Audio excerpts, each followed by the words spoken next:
Olá, meus irmãos, bom dia, a graça e a paz do Senhor Jesus. Nós estamos aqui para mais um dia compartilhar com vocês o nosso devocional Dia a Dia com Deus, uma reflexão vinda da parte do Senhor através da sua palavra. O tema que eu queria tratar com vocês nesse dia, na verdade, é uma pergunta para você: quem é Jesus? Quem é Jesus para você? Qual a concepção que você tem, ou qual o conceito que você tem da pessoa do Filho de Deus, Jesus Cristo? Nós tomaremos por base o Evangelho de Mateus, no capítulo 16, no versículo 13, que tem por título A Confissão de Pedro. Jesus ali inicia o seu ministério e começa a pregar a palavra do Senhor, e pregando para várias multidões, começa, digamos assim, a se propagar, a se divulgar, entre aspas, a fama, né? Porque ele curava enfermos, ressuscitava mortos. E o ministério de Jesus começou a tomar uma proporção grande, que para onde ele ia, afluía uma multidão. E ele já houvera escolhido os seus 12 discípulos, que eram aqueles que estavam ali mais próximos, convivendo com ele dia e noite. Em um dado momento, ele para junto aos seus 12 discípulos e faz uma pergunta para eles. Diz: olha, quem as pessoas estão dizendo que eu sou? Ou seja, o que as pessoas estão pensando de mim? E os discípulos disseram: olha, um diz que o senhor é Jeremias, outro é Elias, ou algum dos outros profetas. Jesus agora volta-se para os 12 e diz: e vocês? O que vocês pensam de mim? E a Bíblia diz que naquele momento, Pedro tomou a palavra e disse: tu és o Cristo, o Filho do Deus vivo. Imediatamente Jesus disse: bem-aventurado és tu, Simão Barjonas, porque não foi carne nem sangue que tu revelou, mas meu Pai que está nos céus. Pois eu te digo que tu és Pedro, e sobre esta pedra edificarei minha igreja, e as portas do inferno não prevalecerão contra ela. Naquele momento, irmãos, Jesus ele vai perguntar aos discípulos. Jesus ele tem uma preocupação. É bem verdade que o ministério dele estava bem propagado, mas a questão não é a popularidade, a questão não é a quantidade de gente, e sim a qualidade de gente, ou seja, que as pessoas tenham realmente, que bom que seja muita gente, mas que essas muitas pessoas eles tenham uma compreensão exata de quem é Jesus. E a Bíblia diz que naquele momento Pedro disse: tu és o Cristo, o Filho do Deus vivo. Quando nós chamamos, interessante que saibamos isso, quando nós chamamos Jesus de Jesus Cristo, Cristo não é um sobrenome. Nós temos costume de nossos nomes terem sobrenomes. Por exemplo, meu nome é Anselmo Duarte, que é, digamos assim, uma homenagem ao meu avô, que era Duarte Machado. Então, pegou o nome dele e me colocou como sobrenome. Não, Jesus não é, Cristo não é um sobrenome de Jesus.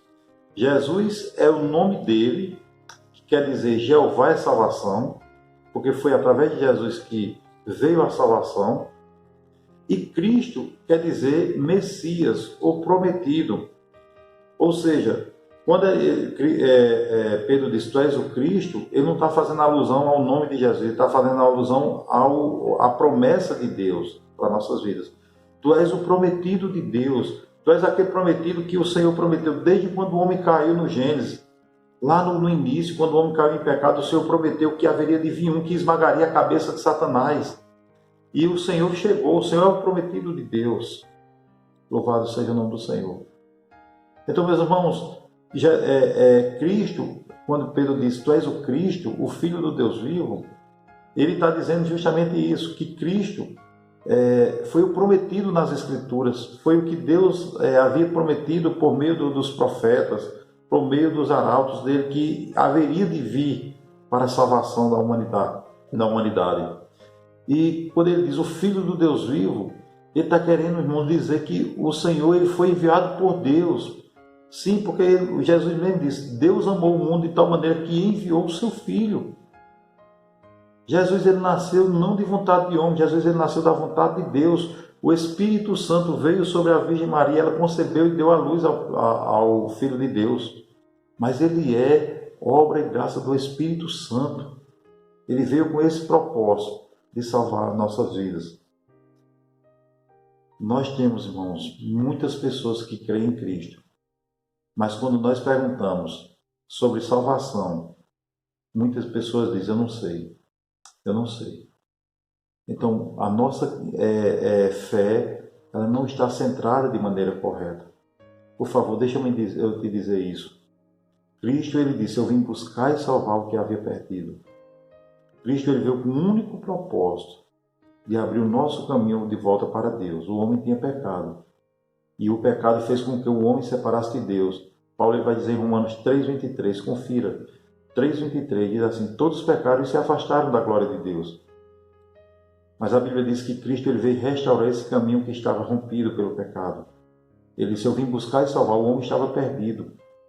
E a Bíblia diz que Cristo ele veio justamente para isso, para trazer de volta o homem a Deus. Eu tenho que entender que a morte de Cristo foi substituta. Eu tenho que entender que Cristo ele morreu no meu lugar, como morreu no seu lugar também. Pelo nosso pecado, a Bíblia diz que a sentença do pecado era a morte. Pelo nosso pecado, quem deveria morrer era eu e você. Mas o Filho de Deus, ele se deu ali na cruz, em resgate para nossas almas. E como todo projeto, irmãos, ele precisa de divulgação. Nós estamos aqui para propagar, e o Senhor disse, ide por todo mundo e pregai esse evangelho. Nós estamos aqui para propagar essa verdade, porque a Bíblia diz lá em 1 Timóteo, capítulo 2, versículo 3 e 4, que é a vontade de Deus que todos se salvem e cheguem ao pleno conhecimento da verdade. Essa verdade ele vai dizer lá em 14,6, que Jesus ele diz, eu sou o caminho, a verdade e a vida. Então, é vontade de Deus, irmãos, que todos cheguem a esse conhecimento. Atente, por favor. Atente para essas verdades, porque um dia todos partiremos daqui. E a eternidade é uma realidade, meus irmãos. Foi para isso que Cristo veio, para que nossa eternidade esteja garantida e assegurada ao lado do Pai, nas mansões celestiais. Então, que você atente para essa palavra, que Deus te abençoe rica e abundantemente. Senhor, nós queremos orar por essas pessoas que estão nos ouvindo.